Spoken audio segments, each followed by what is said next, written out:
Cari maklumat dan berita politik yang bebas, kupasan yang tepat, panas. Dapatkannya secara eksklusif hanya di Jom Channel.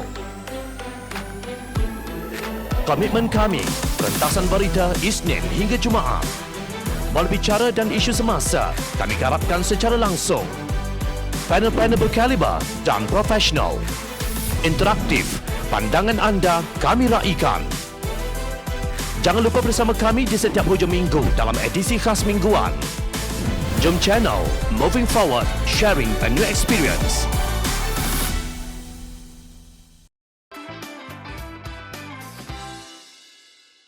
Ini strategi atau hipokrasi? Kelihatannya PAS berhasrat untuk memenangi semua 15 kerusi Dewan Undangan Negeri yang ditandinginya pada pilihan raya negeri Johor. Naib Presiden PAS Senator Datuk Idris Ahmad berkata parti itu yakin dapat memenangi semua kerusi itu berdasarkan strategi.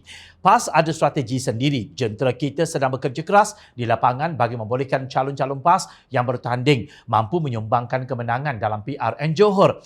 Tidak bolehlah beritahu apa rahsia strategi PAS. Kalau beritahu strategi nanti jadi tragedi. Katanya seperti dipetik bernama. Beliau berkata parti komponen Perikatan Nasional yang bertanding pada pilihan raya negeri Johor saling bekerjasama dengan baik bagi memastikan kerusi yang ditandinginya itu dapat dimenangi. Daripada 56 calon yang bertanding, 15 adalah daripada PAS, sementara Bersatu 33 dan 8 daripada Gerakan. Di mana PAS bertanding? Sejak pilihan raya umum ke-14, PAS sudah berteriak untuk menghalang DAP daripada memenangi pilihan raya. Namun dalam pilihan raya negeri Johor, PAS tidak berani meletakkan calon menentang Cina DAP kecuali di Jementah. Calon PAS Maimunah Safwah Musa akan menentang calon Barisan Nasional Si An Giap dan Pakatan Harapan Eng Koh Sim. Sementara itu di Paloh, PAS meletakkan Selvendran Velu melawan Sheikh Umar Bagharib Ali, calon Pakatan Harapan daripada Melayu Islam DAP. Kenapa PAS meletakkan calon bukan Islam untuk menentang calon Melayu Islam DAP? Mungkin itu strategi PAS untuk meraih undi bukan Melayu di kawasan berkenaan.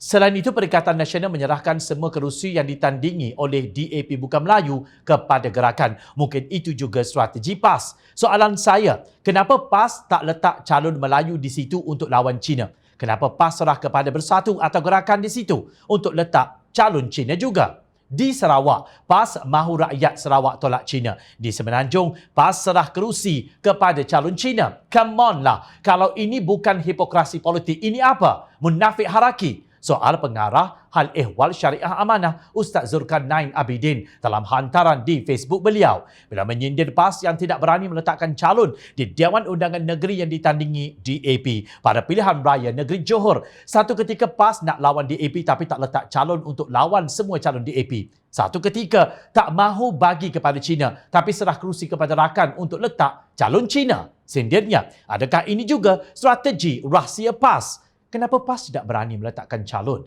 untuk menentang bekas Timbalan Menteri Pertahanan Kerajaan Pakatan Harapan Liu Ching Tong yang bertanding di Perling? Sebaliknya, PAS biarkan kerusi itu ditandingi Koh Xiao Li dari Gerakan. Bukankah Ching Tong dalam tulisannya banyak mengkritik pendirian PAS dalam perencanaan Muafakat Nasional yang menyatukan PAS dan juga UMNO? Sebagai mahasiswa sains politik yang mengkaji PAS dan kemudian menjadi ahli politik yang bekerja rapat dengan pemimpin parti itu, saya sering terkenang peluang-peluang yang dilepaskan PAS untuk mengubah haluan sejarah politik Malaysia. Barangkali itulah kisah salah laku PAS, kata Ching Tong dalam satu rencana yang diterbitkan Malaysia Kini 30 Mei 2020. Malah kata Ching Tong, tujuan Muafakat Nasional ialah untuk menghancurkan semuanya dan memecahkan Pakatan Harapan dari tengah. Strategi Muafakat Nasional bukanlah strategi pilihan raya. Ia merupakan satu upaya untuk membakar sentimen perkauman terhadap Pakatan Harapan. Kepada orang Melayu, mereka katakan DAP menguasai kerajaan. Dan kepada orang bukan Melayu pula, mereka tuduh Tun Dr. Mahathir mengawal segala-galanya, tegas beliau. Menjelang pilihan raya, Muafakat Nasional hancur berkecai. Kini PAS berdampingan pula dengan Bersatu yang mengkhianati Pakatan Harapan serta UMNO dan memeluk Gerakan yang anti hudud. Namun, Pakatan Harapan yang ingin dimusnahkan masih utuh dan gabungan yang bertambah menjadi 4, iaitu Keadilan, DAP, UMNO dan juga UBKO. Strategi tak menjadi, yang hanya nampak adalah hipokrasi.